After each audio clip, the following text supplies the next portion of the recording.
Going to talk about best practices, if there are any, for dribble chutes, a particularly difficult part of conveyor engineering, safety and production, and then maintenance, which is also problematic with dribble chutes. Most of your dribble is going to come from carry back. And even if you've got a really good cleaning system, you're still going to have a little bit of carry back and some dribble in your discharge chute to deal with. Most of your problems start with design, with when the conveyor was first designed. Now, a lot of specifications call for as low as possible drop height. That's to keep capital costs down, to keep your inclination angle down, those sort of things. So often you don't even end up with enough room for a 45-degree dribble chute. And you have to just put a vertical wall or no dribble chute at all and let the carry back go where it may. If you increase that drop height and you arrange your pulleys, both the size and the location, with keeping in mind that belt cleaning is important to reducing dribble, then you can get a steeper dribble chute in. One thing to be concerned about is your valley angle. So if I had a 60-degree side angle and a 45-degree dribble chute, the angle in that valley is actually only 41 degrees. The tangent of that angle is a little less than 0.9, and the tangent is equal to the coefficient of friction. So whatever material you have sitting on that dribble chute, if it's got a coefficient of friction greater than 0.9, it's not going to fall. It's going to fall if you have less than 0.9. It's going to stick if you have more than 0.9. Most of your dribble chutes are steel construction, just standard chute. They tend to rust, which increases the ability of the dribble to stick to the chute. Sometimes stainless steel, sometimes even concrete. A lot of dribble chutes will have some type of liner in there, usually for low friction, sometimes for wear. Depends on the material you're handling and how it's bouncing around in the chute. A couple of things that are critical. First of all, the published friction numbers for UHMW, urethane, and ceramic are against polished stainless steel. So unless you're handling chunks of polished stainless steel, those friction factors don't apply to bulk material. You're going to find that most of these materials, UHMW, urethane, and ceramic, are actually closer to a 0.6 coefficient of friction. There's information on that in the foundations book and also in the SEMA book. One thing that's critical with these low friction liners, urethane is usually sprayed, but UHMW is put in sheets, and ceramic are put in as small tiles. You have to make sure that you don't have a ledge where those sheets or tiles butt up against each other. Particularly in ceramic, there's a lot of specs I see are 1/10 of a millimeter difference in height between the tiles. The reason that's critical is that creates a little ledge, where's the buildup starts, and reduces your ability to get material to flow down that dribble chute. The other thing with UHMW, if you have a lot of temperature variation, the sheets will tend to expand and get an uneven surface. And last of all, rubber is sometimes used for its wear and flexibility properties. By far, the most common cleaning methods are water and manual, and the most common flow aid devices to help promote the movement of that dribble down the chute are rotary vibration and compressed air. There are other methods available. Linear vibration, that's usually when you have a larger, coarser material to move, like on a vibrating screen. You want lower frequency, higher amplitude vibration. There's also drag chain conveyors, pusher conveyors. You can even create a whipping action using an air cannon in combination with a rubber sheet. And if you're depending on gravity, well, good luck. You probably believe in the tooth fairy too, because it isn't going to happen with dribble. you almost have to consider some type of flow aid device in your design. Even if you don't put it in when it's new, consider it in your initial design, maybe put the mounting brackets in there on new construction. Properties of Dribble are what give us so much trouble. It's heavier than the normal bulk solid. It's cohesive and adhesive, which means it sticks to itself and it sticks to everything else. And it takes quite a bit of force to break those bonds. On your dribble chute wall itself, typically, clean washed gravel, things of that nature will flow at about 45 degrees. But once it gets wet, that can add up to 40 degrees to the angle of your dribble chute that's necessary. So I might be vertical or beyond vertical. And this material will actually stick upside down. You can see that in a lot of places in bulk material handling. So you're really designing your dribble chute for the worst condition. A couple interesting things about bulk solids that make this a particularly difficult design challenge is your wall friction angle. If you have nice clean material at 40, 45 degrees, it's going to flow. And even if your depth of material is 1/10 of a meter or about 4 inches. What happens with dribble, it's real fine and it might be a few millimeters. Well, this friction curve goes all the way up to almost infinity. So it's a very high level of friction when you don't have much material in a chute. Your regular discharge chute, which has a flow of material, the deeper the flow of that material, the lower the coefficient of friction because it tends to travel in mass. The other thing about bulk materials that's a little bit troubling for design is when it's dry, it has a fairly low internal strength or cohesion, doesn't stick together very much. But as you add water, that strength increases. And this is typically somewhere around 10 to 15% moisture added to really break that bond and get this material to start to flow with water. So if you're using the fire hose or garden hose, you've got to put a lot of water in here to lower that cohesion, which will lower your wall friction angle. Well, when we talk about adhesion and cohesion, adhesion is really just how hard it is to pull it off, like pulling off tape. And cohesion is how that material will form and solidify into a mass. When it's wet, it can be malleable, but when it dries, it can become like concrete and practically impossible to move.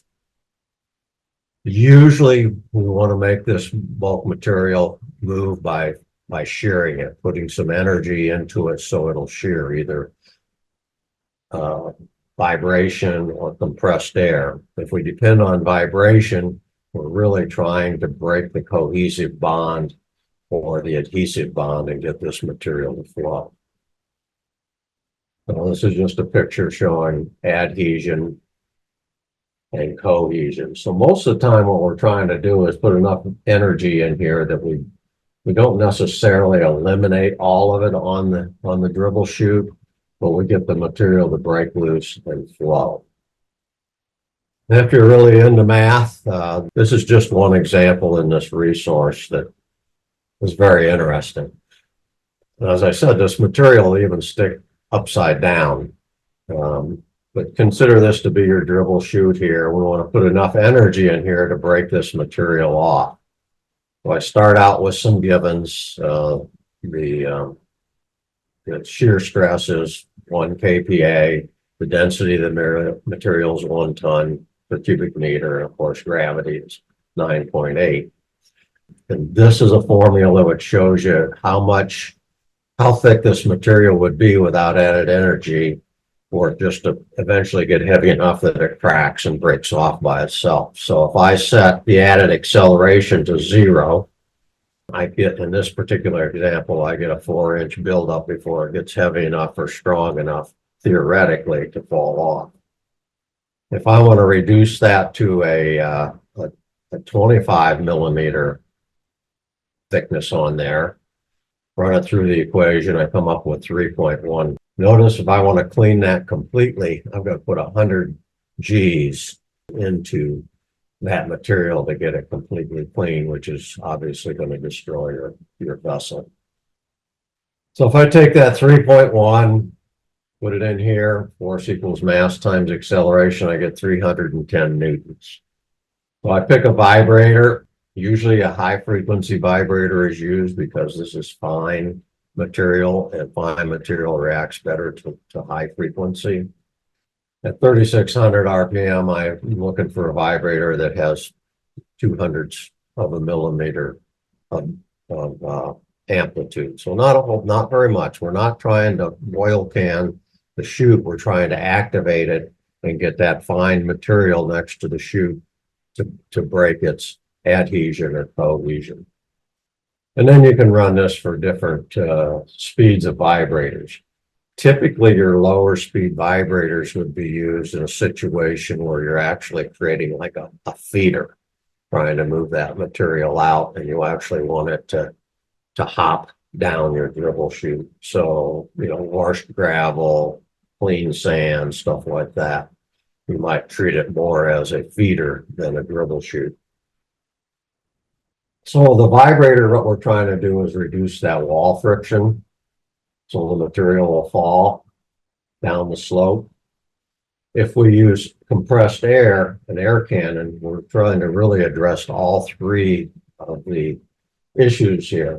We are trying to reduce the wall friction by giving the material some velocity and break the cohesion and adhesion. So basically it's a bubble of air that expands once you fire the air cannon, breaks the material up. And if the air cannon blast is directed down the chute, it'll help clean that out. One important thing about your vibrators, you want to make sure that it's the direction of vibration is encouraging it to flow down the chute. Sometimes it gets wired in backwards, and it actually holds the material in the chute. Safety with dribble chutes is important. Whenever you're working on one, you do this pre-job team safety review. When you're designing, also think about risk. How do I make this easier to maintain? How do I make it so I don't have to use confined space entry? If you're going to clean it, most often you've got to use block out, tag out. A lot of times you'll see people with these long tools that they fabricated on a piece of pipe with a little chisel on the end, and you'll see them sitting by the side. If they're doing that, trying to clean that dribble chute while the belt is running, they're exposing themselves to injury. So you want to avoid those types of things. It's important that you have interlocks on your inspection or access doors so people don't try to get in there and, we're going to shut production down. If I just get in there with this tool and knock that loose, we can run another hour. We can run till the end of the shift. You got to be really careful because you can get large accumulations falling. And if you use air cannons, you can get flying material in there when the air cannon goes off. Some of the other concerns are noise, and you have to have safety cables on your flow aids in case, for whatever reason, the vibrator comes loose, the bolts come loose, or the welds break, or the air can. Same thing with the air cannon, something happens with the air cannon where it comes loose. And you want to consider, from a design standpoint, that you don't use the bulk density, you use the solid density of that material. So, for example, limestone, the solid density is almost twice what the bulk density is. So for structural loads, you need to consider that. Here's interesting near miss. Catch pan. Dribble chutes are also called catch pans. The weld broke and the plate fell to the floor. Didn't hurt anybody in this case, but there's a near miss. So from a safety standpoint, addressing these near misses is one of the most beneficial things you can do. Now over here, you see a couple of guys trying to get this material to flow. Now it's not inside of the hopper, but imagine that this guy is inside of the hopper and he can only move back about a couple of feet before it hits the hopper wall.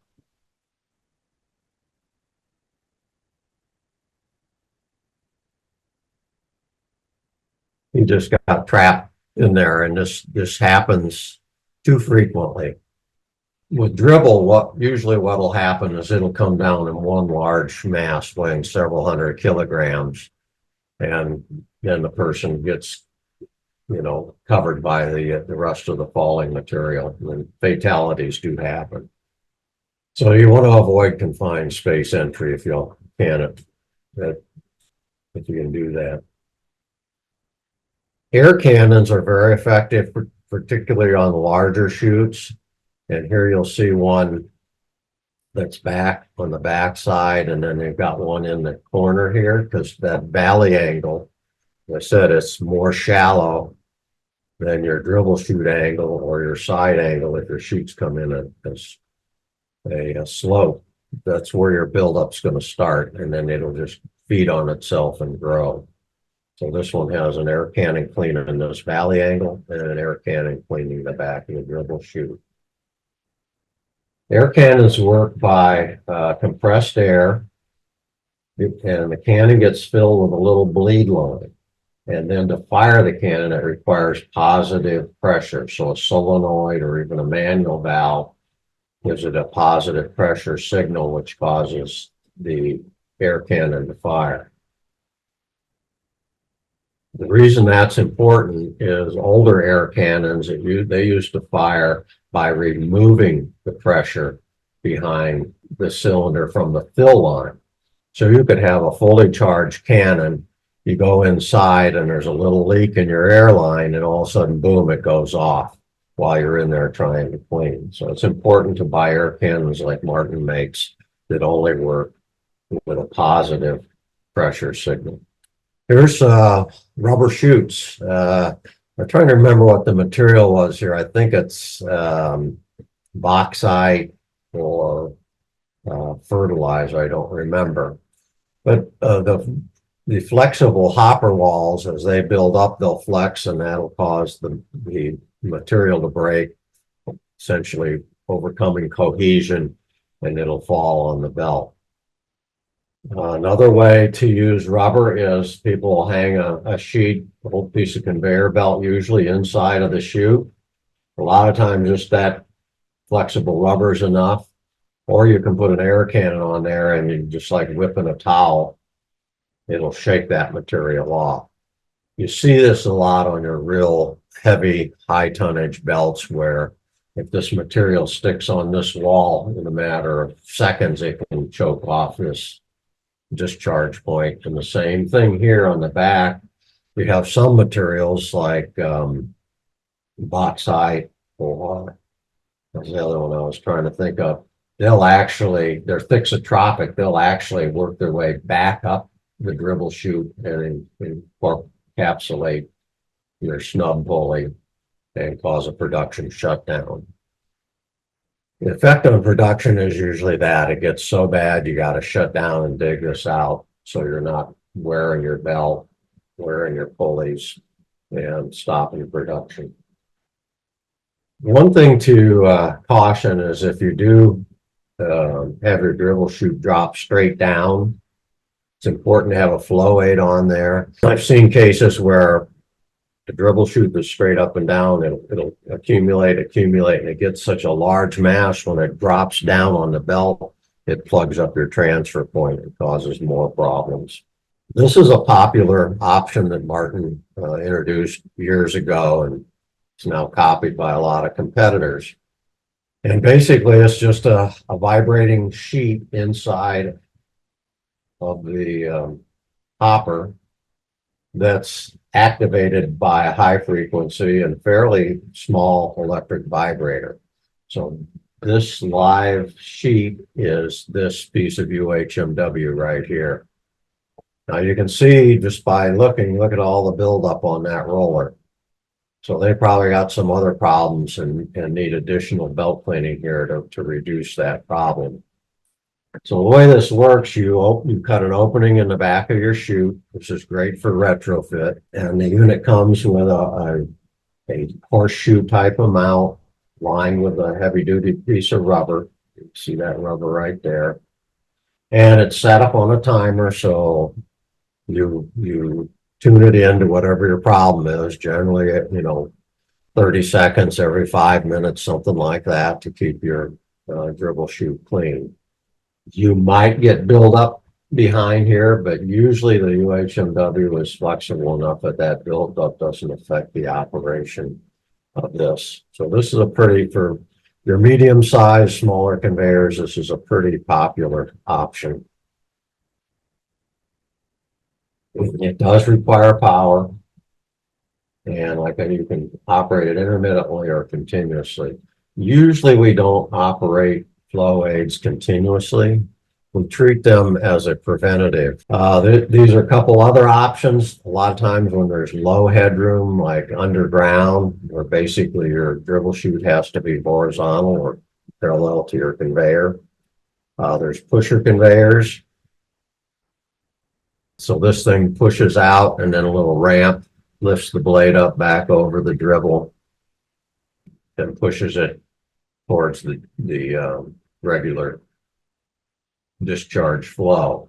And then there's also regular drag conveyors. Both of these suffer from a lot of maintenance. They're not cheap to put in. This one requires a hydraulic drive. This one is usually done with a gear motor. But what happens is, for whatever reason, they don't operate frequently enough, or they shut them off at night. You'll get dribble that builds up on one side and dries out overnight, gets hard as concrete. So when they start this up, then your chain jumps out of time because this side can't move and this side moves one tooth. And then you've got a major maintenance problem. You're talking about a whole shift to take this thing apart and get it cleaned up. Same thing here. So unless you absolutely need something like this, this is like a last resort. One advantage of this is you can add modular sections. So that's about 4 feet, 1.2 meters. So you can actually go back quite a ways on your conveyor. And I've seen this underground where they'll go back 30 feet to catch all that drop off from all the return idlers. Sometimes linear or piston vibrators are used, like to replace the sledgehammer. And sometimes you see these homemade devices. This is this vessel's heated, so there's a corrugated outside layer. Interesting that they have a clean out here, and it looks like it was fabricated in right from the beginning. So they knew they were going to have a problem, but they didn't put it in the right location. A Martin tech or Martin sales department can help you put the flow aid in the right place. However, if you're a trial and error guy like me, Martin makes a vacuum mounted mount for vibrators. So you can actually take this portable vibrator and you can stick it on different places on your chute until you find that sweet spot that solves your problem. The other nice thing with most piston vibrators is you can vary the frequency, and particularly with this type of vibrator, you can vary frequency and amplitude. So you can really take it around, figure out what works best for your application. Here you'll see a piston vibrator mounted on a piece of channel iron. This weld detail is pretty important. If you weld that bracket on when you design this from the beginning, and you have a Martin tech tell you where to put it, you don't necessarily need to buy the vibrator, but that few kilograms of channel iron there is going to save you a whole lot of work when you want to add that vibrator. Same thing with air cannons.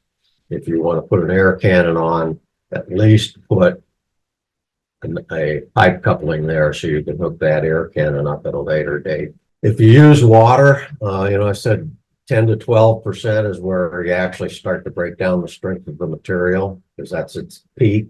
Past that, you got to add more water.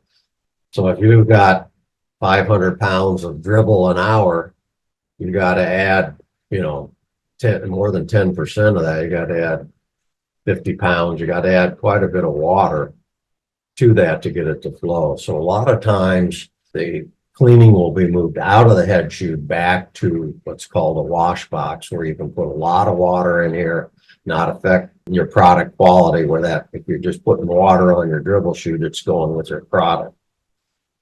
These things, they work. They get your belt extremely clean, but they tend to plugging up.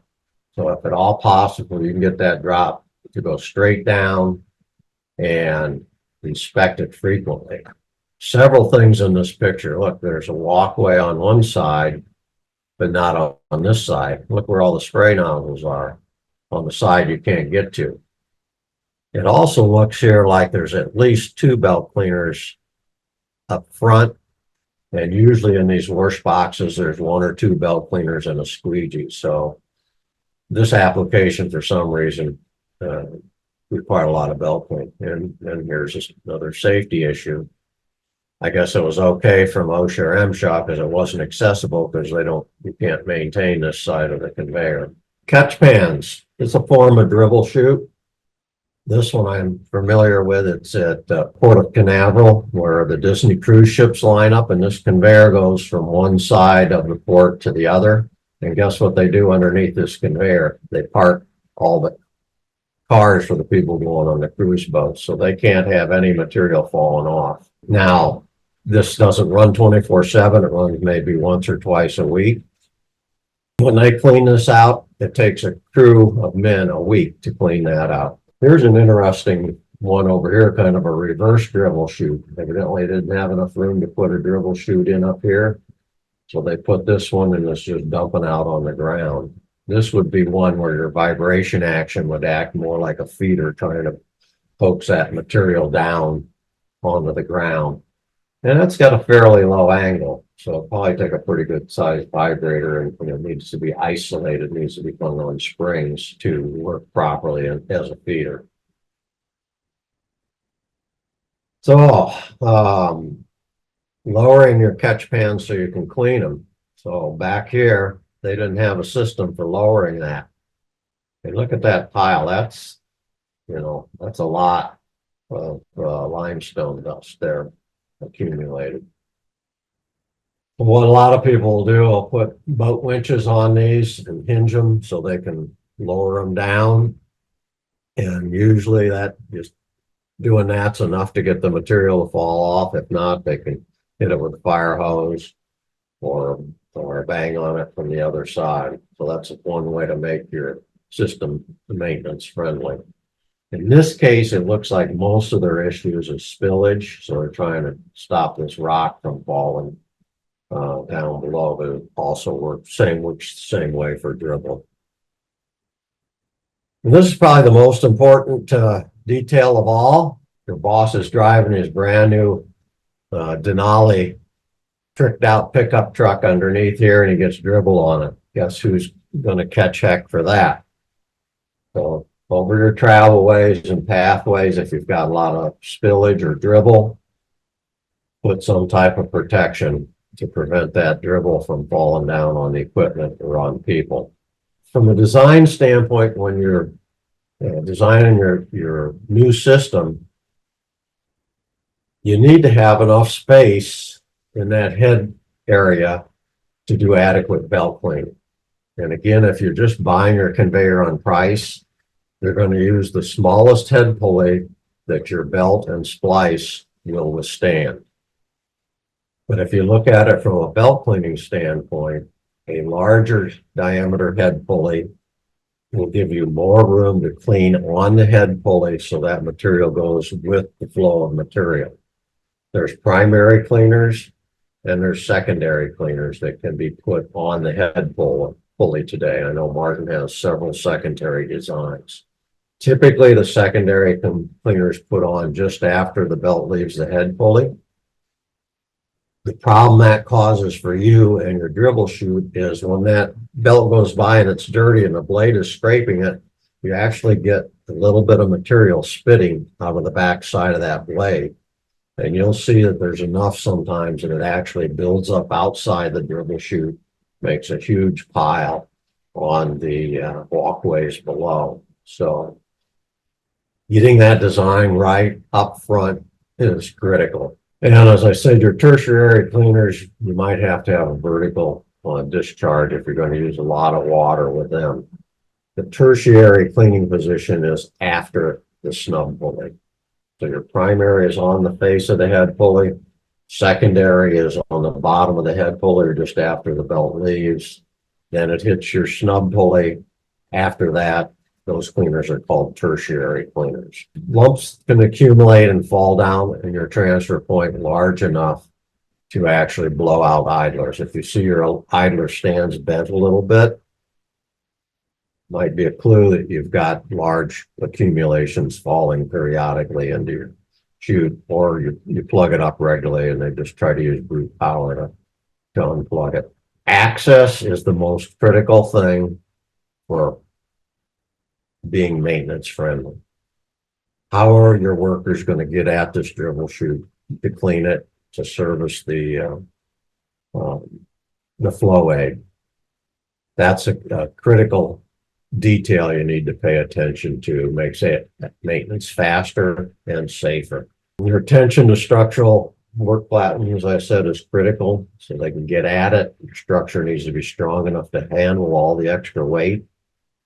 A lot of times they will consider the entire hopper completely full of bulk material.